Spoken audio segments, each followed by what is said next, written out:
I'm in southern Utah where I found a delightful thistle.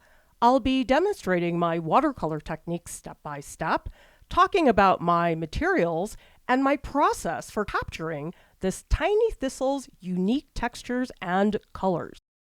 I'm painting on an Arches cold press watercolor block. This is incredibly helpful because the paper, after I'm finished painting, will dry perfectly flat. No need to stretch this watercolor paper at all. I really like the cold press paper, especially when I have a subject that I know has all kinds of textures. It's a really good match.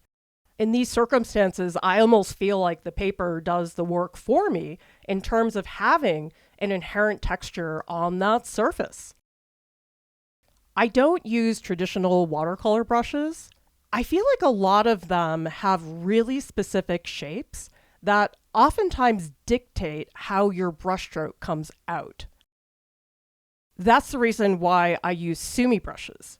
I know that the sumi brushes look way too large and also too soft to get any type of control. And that's true. They are much more difficult to control than a traditional watercolor brush. But that also means that the sumi brush is incredibly flexible in terms of the range of shapes and marks you can get it to do. When I paint with a sumi brush, I love pushing the sumi brush in so many different directions, trying to really take advantage of creating the twists and turns that are possible with a brush that is this soft. Details really are easily achieved with a sumi brush as long as you are really controlling the amount of water that's in your brush. To me, watercolor is all about having different degrees of control. And sometimes having total control over your brushstrokes is not always a good thing to have. When I'm painting with a sumi brush, I really don't know precisely the type of stroke it's going to make. But it's in that spontaneity that you get a wide range of shapes that you wouldn't be getting if you had complete control over the mark. Relinquishing that control with your sumi brush also means that you get far more gesture and spontaneity. I really like to start with an underpainting, and that basically establishes a solid foundation from which I can build off of. There's no correct way to do an underpainting, but what works for me is to make sure that the underpainting is very light in value, so that way it's easily painted over with later, and also that it's very thin. I have these acrylic inks, and so the watercolor is going to be the thin washi foundation that I then put the acrylic paint over. What I do in the underpainting process is a whole series of approximations. I really don't try to make anything accurate. I'm really just throwing down these big blobs which approximate about where I think things are going to be. Underpaintings should not be super picky. They shouldn't be a place where you're making a million tweaks. You'll do that later on with the other inks. Once I have those big blobs in place, it's about throwing in a couple of key brushstrokes that really capture the essential structure of the thistle. So you have to be selective with these strokes. You don't want to just paint every single piece of the thistle. Things like the stem, the spine that is going down each of the leaves, those are the parts of the thistle that really hold it up and keep it organized. Everything else is cosmetic. I'm at my family's cabin near Bryce Canyon in southern Utah. This is a place which is really known for its epic landscapes, grand sweeping skies, and grandiose rock formations is what people come here to see.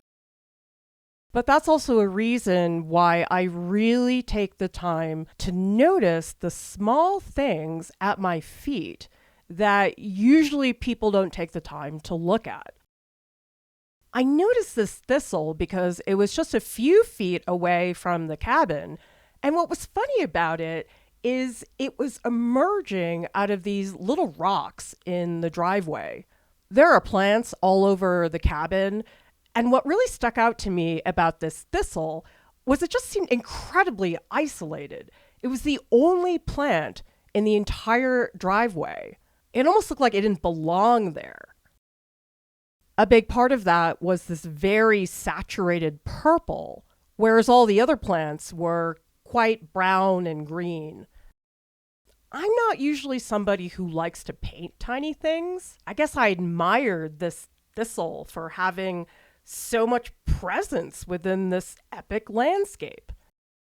It was so small that to really observe it carefully, I had to bend down in order to really carefully observe those textures. With every brushstroke, I really try to get a wide variation in terms of width. Every brushstroke I put down, I really try to shift the width of the line. A very big concern for me with watercolor painting is how much water is in my brush. This is actually much more about throwing down shapes than it is about showing individual brushstrokes that are distinct. It was a real challenge for me to paint on such a tiny scale. Squinting is always a huge part of my process, but this time it was like squinting times 1,000. Passages like the rocks on the bottom, I really don't do well with those areas. When I try to follow the individual shapes and how they all connect to each other, I feel like it just really hurts my head. Instead of trying to paint each rock one by one, I like to look at the spaces in between the rocks. That makes me feel like I don't have to find every rock and articulate it. Rather, I start to see the connections and how they group together. Plus, at a certain point, it's just really not worth being accurate, at least for me. This thistle really keeps me conscious of what forms are very stiff and prickly and what areas are very soft. And then really pushing that contrast so that way the soft areas really play against each other so that one really emphasizes the other more dramatically. The contrast between the very thin, washy watercolor is really great against the acrylic inks, which have a much richer body to them. They're not as runny, and the pigments are very strong. This particular type of acrylic paint, these are Sennelier abstract acrylic inks, and they've got an amazing selection of super saturated colors. It's very effective to use a different paint media for the underpainting versus the parts you paint on top. In this acrylic ink set, there's this one super crazy saturated pink that I just had to find a reason to use. Of course, the thistle is more of a muted purple, but that does not mean I need to paint it that way. The pink is super over the top. It is not accurate, but I really wanted to use it, so why not? I know a lot of artists feel a lot of pressure to get accurate colors to what they're seeing, but I just really don't think that's that important. I'm not here to document this thistle. I'm here to paint it, and those are two completely different initiatives.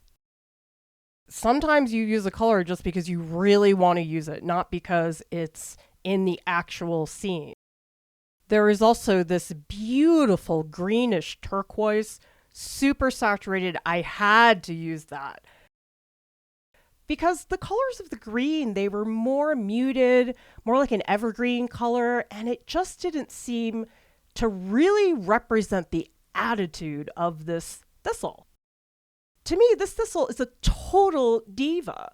This thistle wants the whole driveway to itself and really felt like it was trying to call attention to itself. So it made sense to use these super intense colors to push that narrative more. I've been a figurative painter my whole life. Basically, anything I see in nature looks figurative to me. I kept thinking about the purple part of the thistle really being its face. It had this slightly downward gesture where it was a little bit tilted. And I guess I kept trying to make eye contact with this thistle because every now and then I'd get up close to take a look. And I really felt like it was turning its face away from me. Texture is really all about context. Rocks are very stiff and rigid, but actually in the context of the scene, I kept thinking about the rocks and how smooth and soft they look compared to that really crunchy texture that was so present in the leaves. Because it's less about articulating the contrast of one object as much as it is thinking about how those textures work together. I really don't try to paint everything. Between all the individual rocks and those tiny little bits of the leaves, no chance, at least for me. When you have a subject like this, which is so complex, it's really about how are you going to organize this chaos? Because you just can't make every part of the painting important. You really have to sift through and ask yourself, what are the sections of the painting that I truly want to emphasize? A lot of that is achieved by value. Even though technically I can see every single leaf in front of me, it's not a great idea for me to paint all of them to that same degree of opacity. I make choices about which parts of the leaves I make very, very light so that they really dissolve into that background versus some of these very dark parts of the leaves that I really want to pop. As the painting progresses, I incrementally move towards these details. And that really changes my brush technique and how I hold the brush. Now I'm really trying to get a ton of control. I also slow down my pace a lot. You just can't make these little prickly details in a very quick manner. You need to be completely in control. The way I structure my painting technique is through very, very thin layers. I like layers because I feel like the process is building incrementally. For so many years, I always felt like watercolor had to be very flowy and soft strokes. It wasn't until I did a lot of experimentation with dry brushing, using very little water in my brush, that watercolor started to make sense. Because watercolor is so fluid, I oftentimes felt like the water in my brush just was flowing out so quickly that the painting was far ahead of where my mind was. Painting plein air, I know, is one of the least convenient ways to make art. And yet, it's one of my absolute favorite experiences I can have as an artist.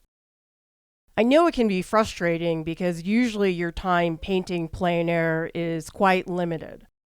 But the thing is, the amount of visual information you're able to see in real life, no photograph can compare to that. That becomes especially important when it comes to color.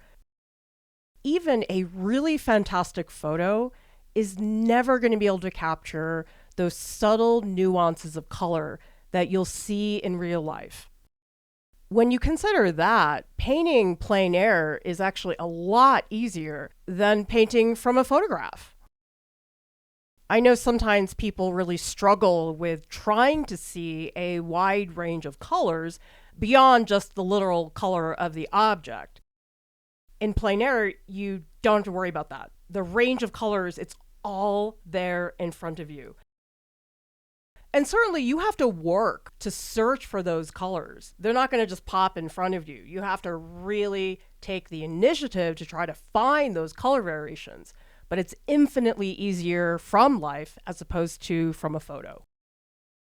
I recognize there's a stability to working from a photo, But a lot of the times, the changes that you see your subject matter go through in real life can be quite charming.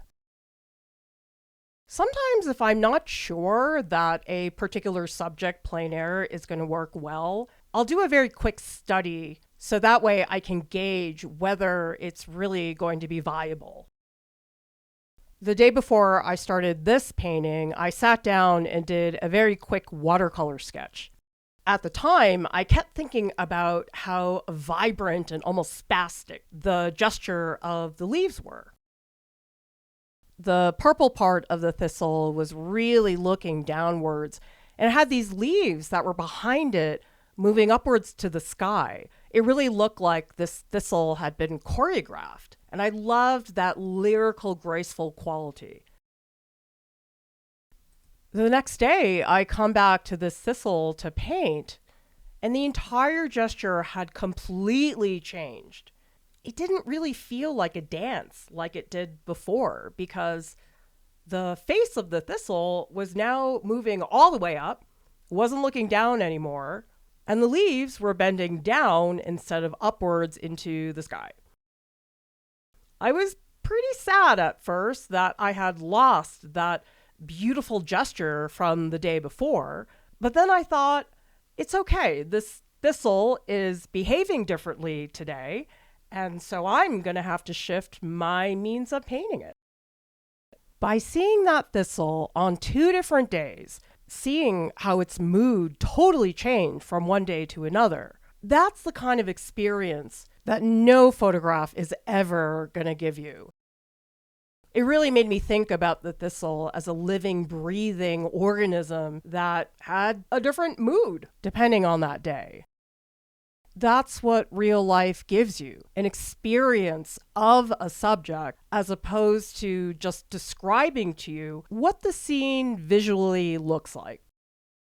It's a very simple story, and it's one that really helped me paint the subject so I didn't feel like I was just reporting back to people what the physical appearance was. I really was capturing the personality of the thistle.